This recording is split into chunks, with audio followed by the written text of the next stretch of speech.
Good morning, David here, Central Cal Piper. And this morning I'd like to do a VR to Ron Dickey Labs, in his Getting to Know You or Across the Table questions that he posted about a week or so ago, I think it was. Anyway, I thought I'd respond to those. So there are a series of 15 questions, and I'm going to do my best to answer those questions. Question one. What is the most important lesson that you have learned in your life? I thought about this for a while. I guess for me, there are a lot of things that I've learned as I've gotten older, but probably for me, the thing that really stands out is that things aren't always black and white. I think as a younger man, I saw things in black and white terms. There was a wrong way and a right way. As I've gotten older, I've realized that there are a lot more to people than your first impression, or maybe even an overall impression of those people. Sometimes you don't understand the reasons behind the people and why they do the things they do.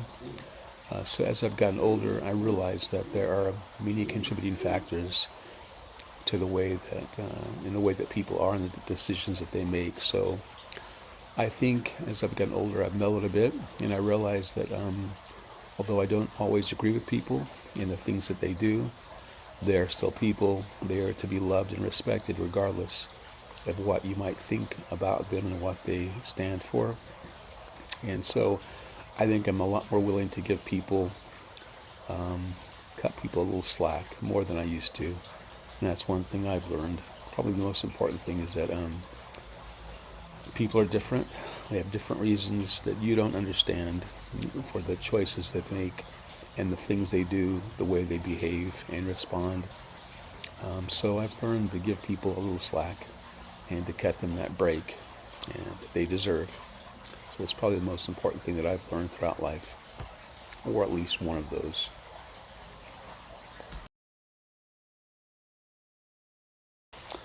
Question two. What, in your eyes, was your greatest accomplishment? I think for me, my greatest accomplishment was to marry the girl of my dreams and to be blessed with three wonderful kids. And although I can't take a lot of credit, most of the credit for that, I think a lot of that, I did provide stability and all that to my kids and love and affection. But I think that my wife did much more to determine their spiritual growth and their Christian faith. She was a little more overt, I guess, in talking to them about the relationship with Jesus.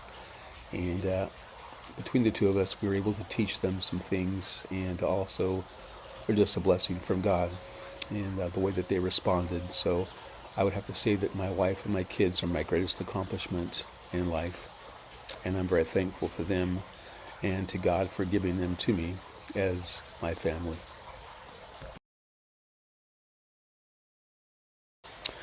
Question three. What, in my eyes, was my greatest regret? I think probably for me, the unwillingness to take a chance and to feel confident in the decisions that I made throughout life. I think that my personal fears and maybe personal demons held me back from accomplishing the things maybe that I could have accomplished.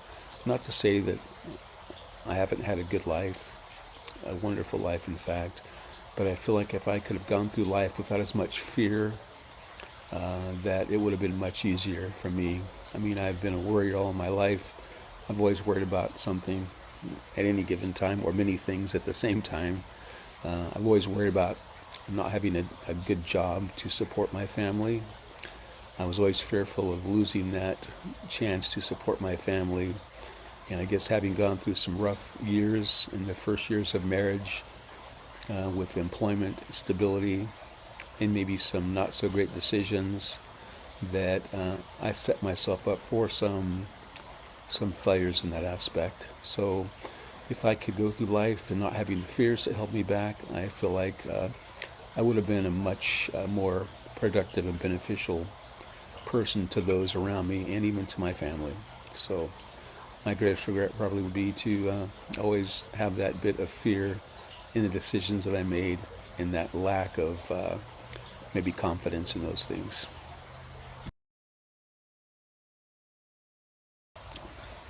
Question number 4. If you could change one thing in your life, what would it be? This is closely related to question number 3. I would change that. I would change maybe the inaction that has plagued me throughout life, and not taking more chances. I think that would probably be the best answer that I could come up with. If I could change one thing about my life, what would it be? To live with confidence, knowing that everything would work out okay, instead of worrying that they wouldn't, and always feeling like, when is the next shoe, going to drop, basically. So I guess that's my answer for that one. Question number 5. Describe your mom. My mom, who passed away a little over a year ago, was basically always very loving and supportive of me, trying her best to inspire me and to support me in all the decisions that I made. My mom I always saw her as being very vulnerable and gullible. My mom always thought the best of everyone, and she was always rooting for the underdog. And sometimes I would get impatient with her for that reason, because I felt as if she was letting people take advantage of her. But in reality, that was just her. That's the way she always was. She was born that way, and she died that way, always thinking the best of people, always willing to give everyone the benefit of a doubt. I'm not so much like that. I'm trying to be more like that, as I mentioned in my previous questions or answers. But my mom, she was always loving and supportive. I'm very thankful for her, very thankful for the relationship she had with my wife, Amy. They were best friends. Amy has always mentioned that she felt that same support from my mom. She never felt like an outsider in our family. She was always a main part of the family, and my mom treated her just like a daughter, just like you would want to be treated by your mother-in-law. And so my mom was just a wonderful person, always patient, kind to people. Really, the things that in our faith, the most important things. I feel like my mom was the epitome of that. She wasn't an outspoken Christian. She never was one to get up and give her testimony in church and to talk a lot about herself.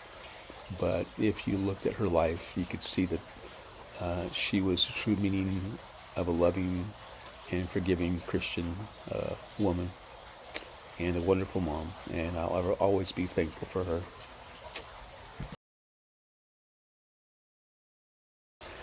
Question number 6.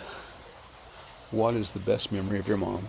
There are so many good memories, but one of my favorite memories to think about is that my mom loved working in her yard, in her garden. She was forever trying to get a pond in her backyard, which forever leaked and would never hold water. She would try to stock it with fish. She would go out late at night with my siblings in the summer to Hart Park, which is a large park outside of town here, and she would do things to bring nature to her backyard. She'd go out there with my little brother and little sisters, and she would try to catch these big bullfrogs, and she usually did it too. She'd find these frogs and relocate those to her backyard and her pond, and I always remember that about her. And another thing is her work in her backyard. So many times she was back there in her jean shorts and her hiking boots, back there trimming branches and trees, and she'd buy funny things like a wood chipper so she could get rid of all of her stuff and turn into mulch. And she was always forever had cuts on her hands and arms for dealing with plants and cactuses. She loved succulents and cactuses and the desert and all that. So she'd always have plants going everywhere, and cactuses that she'd plant, and she'd take little trimmings from bushes and places that she liked and transplant those to her garden. And I always remember her bent over in the backyard. Usually back then she had her cordless phone strapped to her belt so she wouldn't miss any phone calls. Forever out there digging and doing things in her backyard. Always frustrated because she couldn't get it just the way that she wanted. And she was always frustrated because my stepdad would never really be into that. And she wanted so much for him to be excited about her backyard and her pond and her plants and all that sort of thing. And she, she tried to get him interested, even when she was unable to work in the yard herself. She tried so much to get him to go out and take care of all of her plants and water all of her things. And he never really was very enthused about doing that. But my mom, she was. She was forever buying plants, and she'd even get on Amazon and buy plants and try to plant those in her gardens and stuff. So best memories of my mom, her working in at the outdoors. That was more her church, I think, than even the physical building that she could go to on a weekly basis. She experienced God in nature, and that's probably the best memory of my mom. And she loved camping. As she got older, or when I was older and was no longer living at home, she would take my siblings and go driving around. She had various old cars. She'd go up in the mountains and she'd go on dirt roads she really probably shouldn't have gone on, forever looking for that unexplored area in the forest and scouting out places where they could go camp. And they did that quite often when I was growing up. Amy and I, when we were first married, would usually go up to their camping spot. A lot of times during Memorial Day weekend, they would find a spot. Amy and I would drive up there like on a Friday afternoon and spend the evening up there with them around the campfire, and my little siblings running around playing and roasting hot dogs and having a nice time with them. And so those are my favorite memories of my mom.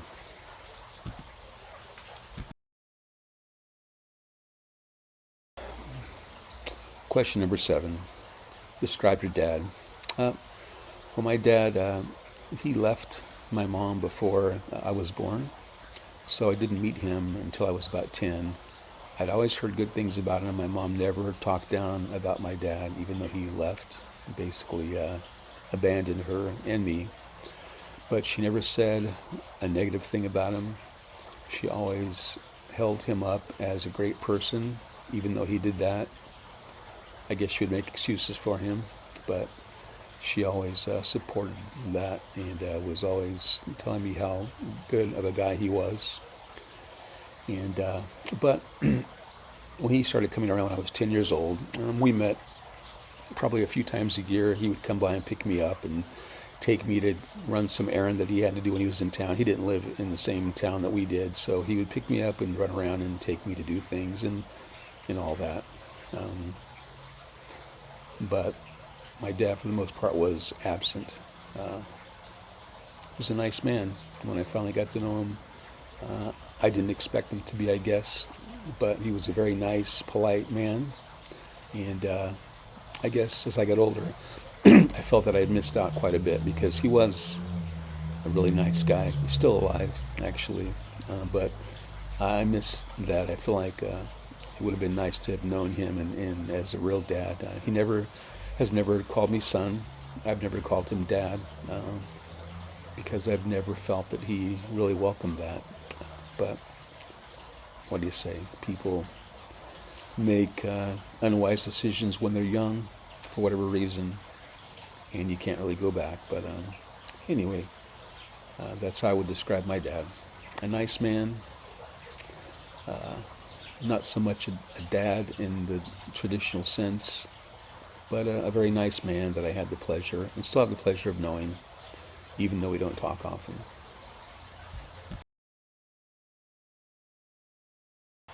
Question 8. What is the best memory of your dad? One thing I remember is when I was about 12 years old or so, I was able to spend a week, invited to spend a week with my dad and his family. They lived a couple hours away from us. So he picked me up one afternoon at my grandma's house after my newspaper route, and he drove me down to their house, which at that time they lived near probably, I think it was Saugus or Canyon Country, one of those cities that now is kind of incorporated into Santa Clarita. But Went down there. I felt awkward because, of course, I didn't know him that well. I didn't know his wife all that well. She was very nice to me, and I didn't know my siblings at all. My half siblings, two brothers and a sister, and they were all very nice to me. But I felt awkward. In fact, I was pretty homesick when I went down there. They did take me to Universal Studios. I think he had a whole week of fun activities planned out. We went to Universal Studios on a Saturday. We went to a Dodgers baseball game on a Sunday, but I was terribly homesick, and I decided at that point that I didn't feel very well and wanted to go back home. But he tried. He tried to make it a good experience for me, and it was fun. Now that I look back on it, kind of hard back then, but now I look back on those with fond memories.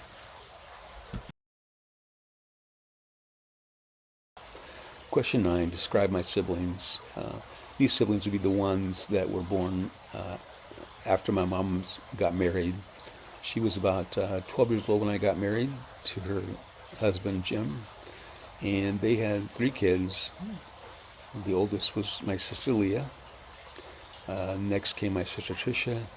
And the third and final one was my brother, Jeremy.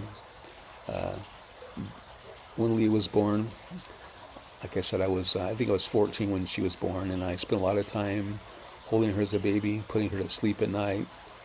She was the first baby, really, that I had been exposed to, and she was very special to me, and still is. But I always remember holding her, and as she fell asleep on my lap, on my shoulder. And then Tricia. Tricia was the second one. Also a very sweet little baby. By that time I was a little older, 16, so I didn't spend quite as much time around holding her and all that. But she was very special. One thing that was very traumatic for me when I was a kid is that she crawled into my bedroom once when I was doing my newspapers in the afternoon, and she was able to get a hold of a power cord. I had a fan plugged in, and she bit through that, and she burnt her mouth really bad, and that was very hard.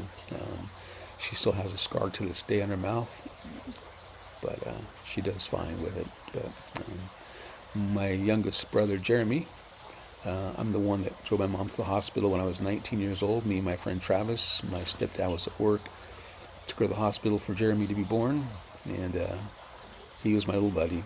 I remember coming home late at night on the weekends after hanging out with my friends, and he was still awake, and he was my little buddy. I remember one time warming up some spaghetti and giving him some, and we had a nice little midnight snack together. Anyway, just cute kids. They're all adults now, of course, and but I'm very thankful for them and all the memories that they had given to me and still do with their kids.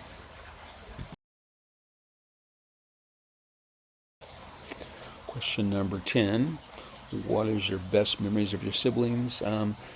Again, I mentioned the camping thing, going up the mountains and seeing them all playing and stuff with things that as kids do. And of course the holidays, I always remember them opening their presents with excitement, and just always being around my entire life, for my formative years at least. Me and Amy would pick them up as they were kids, and they would come over and we'd hang out and do things together. And luckily they're all still very close to us, and I really appreciate them.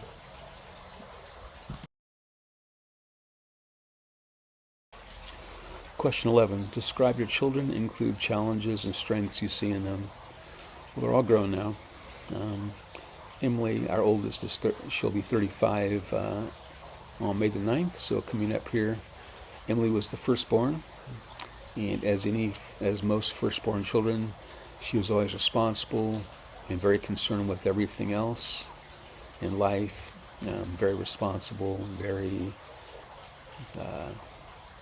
organized.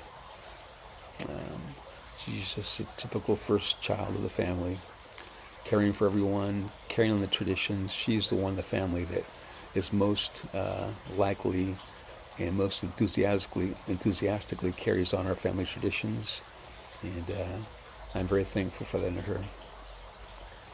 And Spencer, he was our middle child. Spencer was the little cowboy of the family. He's the typical middle child. He's always, I think, been a little less sure of himself, always wanting to please us and people, and Emily has too.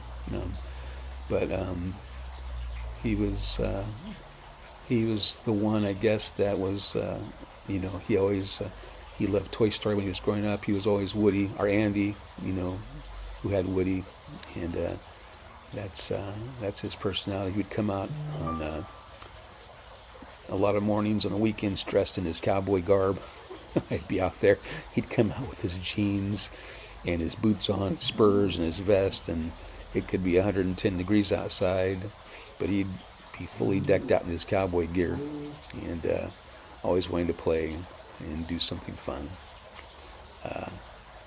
Now he's a teacher, has a family of his own, 2 girls and a great wife, and doing really well. Emily, by the way, has 2 kids as well, a boy and a girl, and a husband, and a wonderful little family that we enjoy very much. In fact, we were able to go to Disneyland with them just last week and experience a lot of new and neat memories with them.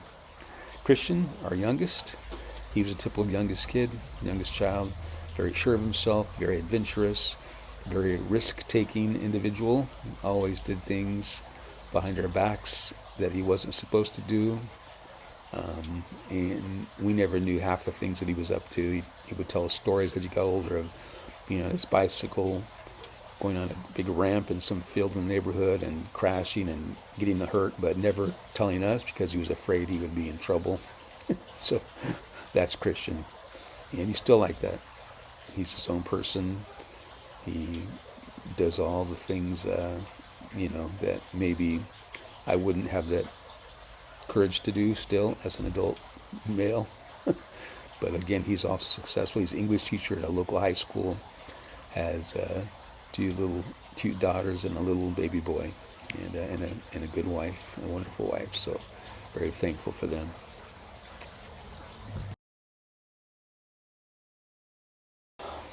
Question 12, what is your hope for your children? The first hope is that they would all have a relationship with Christ, and they all do. Luckily, they're all Christians, involved in their churches. I guess my biggest hope is that they would be happy. They would have a happy and successful life, and to always remember that they are loved and cared for. And that is my hope for my children.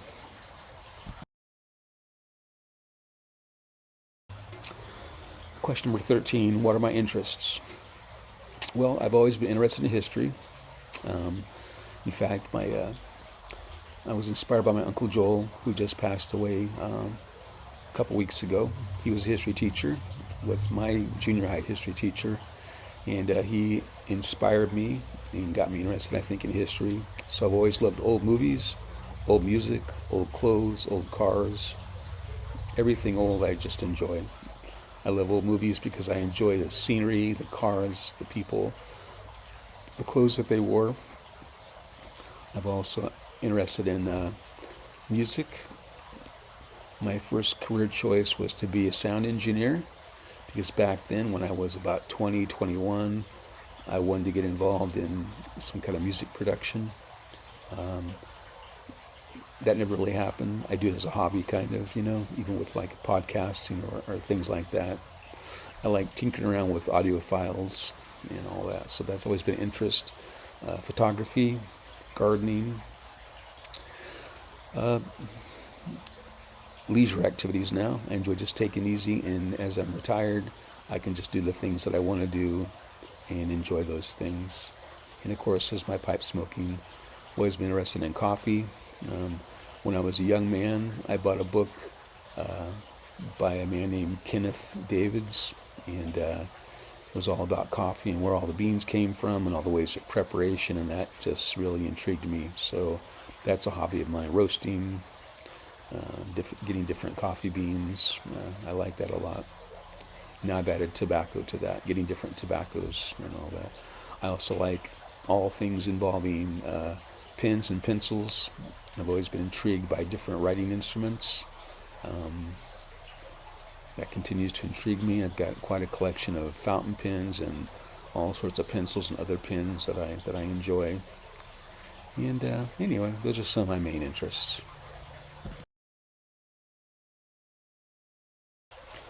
Question 14. How do you think others see yourself? I think that people see me as a very patient person. I think people think that I'm a pretty diplomatic person and a kind person, forgiving. However, 15. How do you see yourself? I see myself as a very, what would it be called?